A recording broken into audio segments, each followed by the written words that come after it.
some of these things is that, like, different points in the preseason, these guys have all been hurt, which is tough to then decide from a talent evaluator perspective of, like, who's going to be the guy. I mean, Shedeur Huntley was basically brought in as a body to make sure that they had enough bodies for their Week 2 preseason game. All that's to say, we know Joe Flacco Week 1. What are the chances he gets more extended time for this Cleveland team, you think? I just think because of the way the NFL is, Tommy, that history tells us that injuries are going to pop up, and it doesn't have to be something severe. Last year, 59 different quarterbacks started NFL games. There are 32 NFL teams, of course. So, and that's the lowest number in the last 4 years. So it could be north of that this year. So the math says that at some point there's going to be someone else starting quarterback, whether it's because of poor performance or injury. I think we're going to see a Kenny Pickett who struggled with injuries as well. You talked about that with the hamstring injury for much of training camp and preseason. And then we'll get an opportunity to see some of these rookies. I would not be surprised, Tommy, if by late December, early January, all 4 of these guys have played and maybe even started. And I think if nothing else, and if the Browns happen to struggle this year, they'll have an idea what their quarterback situation looks like going into the spring, because guess what? They had 2 first-round picks after trading down with the Jacksonville Jaguars and that Travis Hunter deal. So they'll be interested about the quarterback situations from now up until the 2026 draft in late April. And I think we're going to see all 4 of these guys get an opportunity to play just because that's what history has. That's the picture history has painted in recent years when you have all these quarterbacks on your roster. Well, there's a couple things also going against Cleveland. They have tied for the worst or longest odds to win the Super Bowl with the Saints, and then they're also in a very tough division that sends 2 or 3 teams to the playoffs each year. So then, in your eyes, Ryan, what's a realistic expectation result here for the Cleveland Browns in 2025? I think we forget how good Kevin Stefanski was prior to last year, and Andrew Berry, how good these teams were with a lot of upheaval going along. They won more games than they lost than last year happened. I think the issue, Tommy, and you know this, if you don't have a quarterback, it's hard to win football games. The defense is going to be really good. Will Jerry Jeudy get any help? Will Deontay Johnson be a guy who can help them? What will David Njoku look like? What will Harold Fannin, the rookie tight end, look like who they got in day 2? And then the running game, will that be what Kevin Stefanski likes it to be? Because a lot of what he does is lean on the run game and let the pass game build off of that. So all that to say, if they find their way to 9 wins, Andrew Berry and Stefanski should immediately be put in the Hall of Fame. I just think this is a tough schedule. You talk about the tough division with all the other quarterbacks in that division.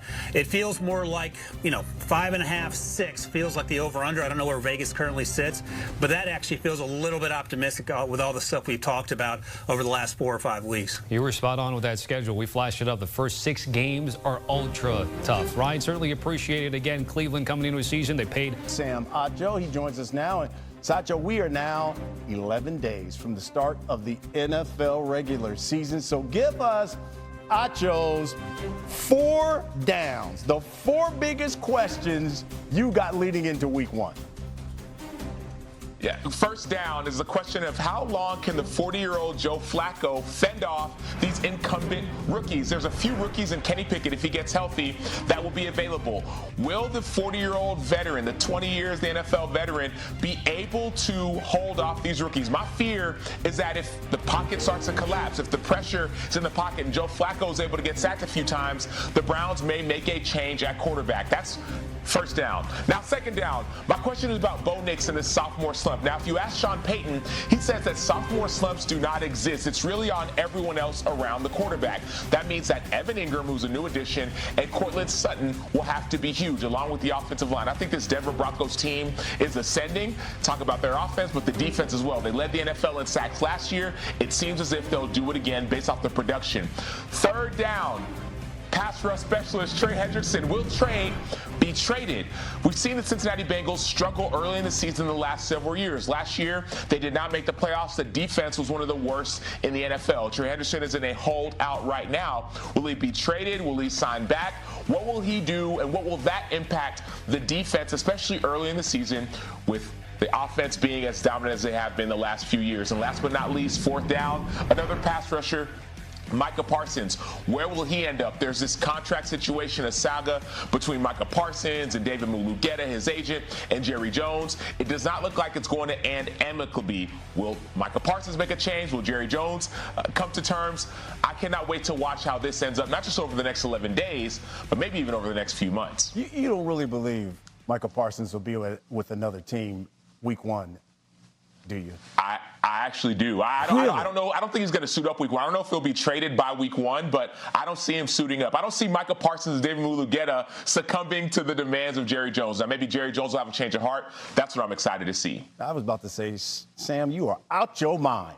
Michael Parsons will be right there week 1 against Philadelphia, and the this standoff will end. Out your mind. That's a new segment. All right, that's our Sam. Watch on the app as we are 2 weeks from opening day for 26 teams. Here's some headlines around the NFL. Micah Parsons making the call me gesture before the Cowboys preseason game Friday against the Falcons, and Coach Brian Schottenheimer is taking up that offer to chat with him, saying he's going to meet with Parsons today after the hold-in was seen lying down on a training table during a portion of the game, which did not go over well. Buccaneers rookie safety Shedeur Sanders, son of Hall of Famer Deion Sanders, was ejected last night after punching Bills tight end Zach Davidson, who had his helmet on, by the way.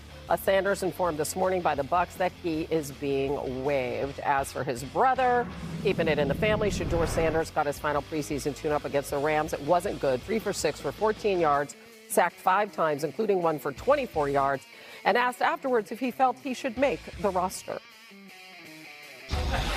You belong here on this team? Obviously. I think overall as a player, I feel like I put in the work. I feel like everything I do, I try to do it to my best, and that's all I ask for. So I feel like everybody feels like, they should be on the team, and if you ask anybody on the team, would they feel like they belong, in their own eyes. So I feel like I do, but I'm my own player. I think about myself in a high regard, of course. So it's not my decision. Senior NFL writer Jeremy Fowler joins us. He's been all over it, how many quarterbacks they're going to carry, et cetera. So what can you tell us about their plans for whoever is backing up Joe Flacco? Yeah, Hannah, the latest is the Browns do plan to keep 4 quarterbacks. I checked on that today. They do feel like Kenny Pickett, despite some injuries this preseason, will be healthy enough to keep on the active roster. So certainly over the next few days, maybe some team needs a backup quarterback and there could be a trade in line. But right now, they are comfortable keeping 4 on the 53. And then that quarterback number 2 job is still open. On the depth chart, Pickett is number 2, followed by Dylan Gabriel and Shedeur Sanders. I was told that depth chart is sort of a formality, something they have to put on their website, but really they haven't gotten knee deep on how they're going to shake all that out. They have a couple weeks to figure it out. Gabriel did put himself in a nice position, though, yesterday to potentially be the 2 or the 3. We'll see how it shakes out. Yeah, Pickett at least has experience over those rookies. All right, let's talk about Micah Parsons. And we saw the optics of yesterday, and we know he's not practicing. What is he doing, though, to stay ready for the season? So the people I've talked to in Dallas say that he has been putting in 2-a-days, lifting and running. He's also been in all the walkthroughs and all the team meetings. So by all accounts, anything outside of the practice field, he is getting ready to play week 1 against Philadelphia. That's at least how the Cowboys feel. They're optimistic that he'll be ready to go.